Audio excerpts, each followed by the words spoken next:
Hi there again. So this is the actual first video of these introductory videos that you will need to watch before you read the actual material and do the activities. Okay, so well, last week what you only had to do was to read 2 chapters of the book and to complete the worksheet that I sent.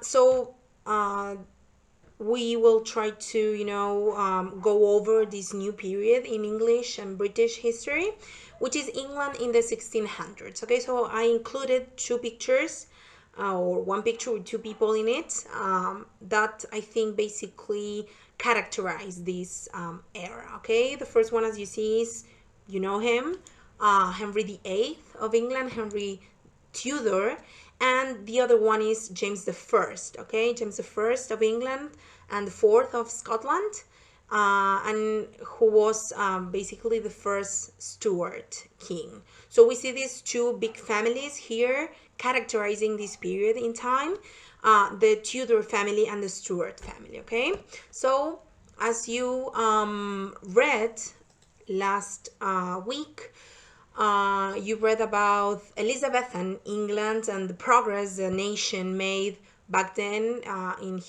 during her reign. Sorry. And so we can talk about religious and political settlement. We have, the appearance of the Anglican Church of England, the Act of Supremacy.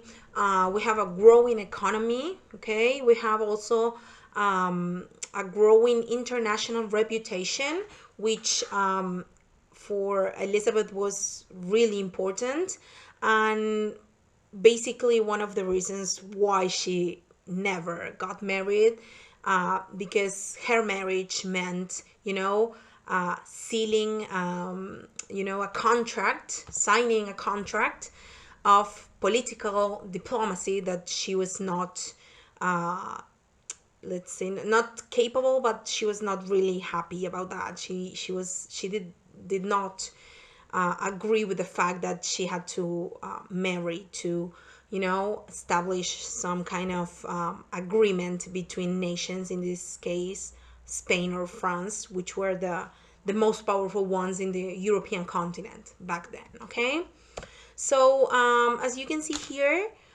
we have a family tree from the Tudors, and probably you remember from what you read, but if we have to follow the line, okay, between, here we have Henry VIII, all his wives, okay, we know who they were and how they ended up. And of course we have the children here, Mary the First, Elizabeth the First, and Edward the Sixth. Okay, and basically what I want you to see in these family trees, the connection between the Tudors and the Stuarts. Okay, so we have Elizabeth the First here. She never married. She had no heir.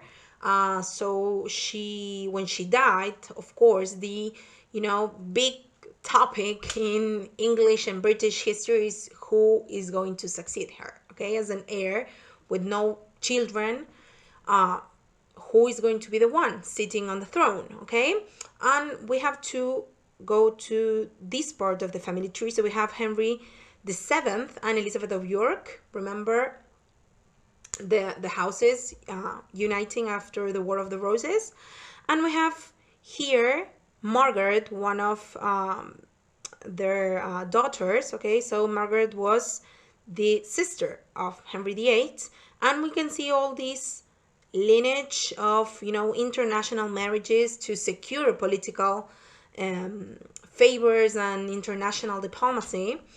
And as you can see here, if we track Margaret, okay, she was married with James the Fourth of Scotland, and of course they produced an heir, James the Fifth, who was married to Mary of Guise. And if we go a bit below, you're going to find here someone that you have heard of too, who is Mary Queen of Scots, cousin of Elizabeth the First, and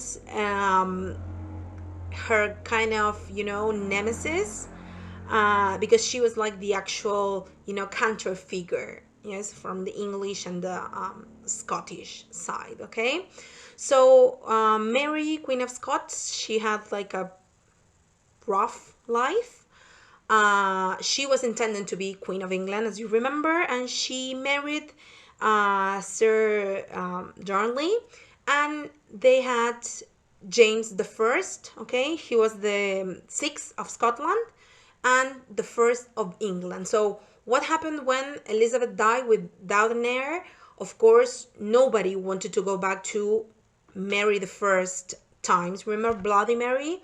She was well known for executing people who did not practice the Catholic faith. Okay, in this new paradigm of the Anglican Church, she wanted to bring back Catholicism to the country, and that we know was not cool, Mary. Okay, so Elizabeth, no heir. People did not want this Catholic threat to go back to the country, so they wanted the closest Protestant heir to the throne to be the next king of England. Okay, and that is James the First, as you can see here, and we finally see an end to the Tudor house, and we see the beginning of the House of Stuart, okay, or the Stuart dynasty. Okay, there. So here in the picture we have James the First, and during this Stuart era, we're going to see, how these three items: negotiation, local prestige, and tumultuous politics, are going to be at some point, the main characters in this period. Basically, because remember that connected to tumultuous politics, we are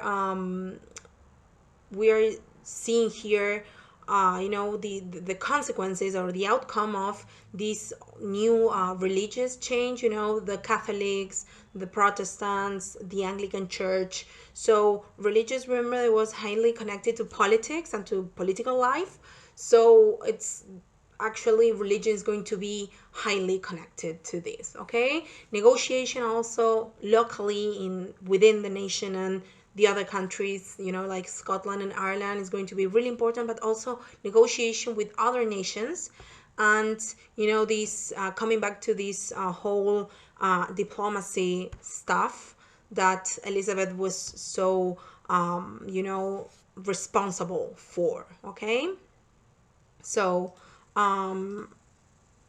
if we follow there, so in this chapter, what you're going to do, and I'm talking about chapter 7 in the book, you're going to focus on these 5 spheres. Okay, so you're going to focus on sovereignty, law and council, government, finance and economy, war and foreign policy, religion and local control. Okay, so each one of those spheres is going to at some point prepare you to understand what is going on and what is going to happen during the Stuart era, which is like a big political event. Okay, so when reading the chapter, I advise you, to focus on sovereignty, law and council, the king's relationship with power and divine rights. So remember, we're talking about monarchy.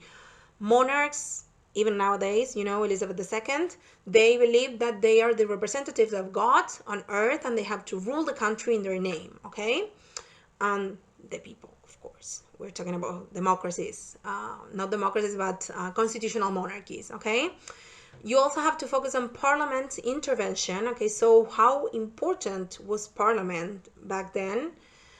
Was parliament summoned? Why?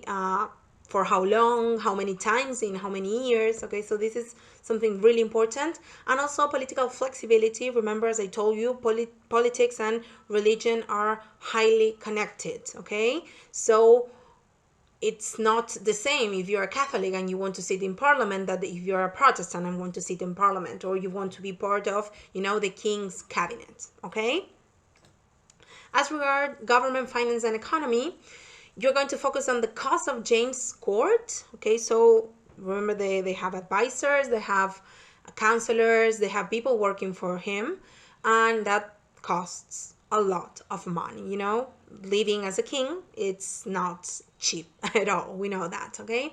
Also, you're going to focus on the management of crown possession and rights, and parliamentary involvement in finance. Remember that parliament was created to, control or scrutinize the king's work or the queen's work, okay? So they have a voice and vote to establish on what they want the money to be spent in, okay?